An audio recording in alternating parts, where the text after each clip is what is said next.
ভাই আপনার ফোনটি যদি গরম হয়ে যায়, হ্যাং করে, স্লো কাজ করে এবং চার্জ কম থাকে, তাহলে আপনার ফোনে কিছু সেটিংস করতে হবে। তাহলে আপনার ফোনের সকল সমস্যার সমাধান আপনারা পেয়ে যাবেন। তো চলুন আপনাদের ফোনে ওই সেটিংসগুলি কিভাবে করবেন আমি দেখিয়ে দিচ্ছি। ভিডিওটি আপনারা প্রত্যেকেই শেয়ার করে রাখবেন, যে কোনো সময় প্রয়োজন পড়বে। এরকম টিপস ভিডিওগুলো পেতে আমাকে ফলো করতে পারেন। আপনাদের ফোনে গুগল প্লে স্টোর আসবেন। এখানে আসার পর আপনারা প্রোফাইল আইকনে আপনারা ক্লিক করে দিবেন।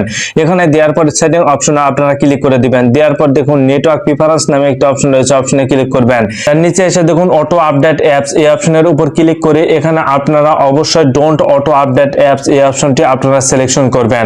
সিলেকশন করার পর এখান থেকে আপনারা ব্যাক দিবেন। ব্যাক দেওয়ার পর নিচে এসে দেখুন অটো প্লে ভিডিও এই অপশনে ক্লিক করবেন। ক্লিক করে এখানে আপনারা ডোন্ট অটো প্লে ভিডিও এই অপশনে ক্লিক করে ওকেতে আপনারা প্রেস করে দিবেন।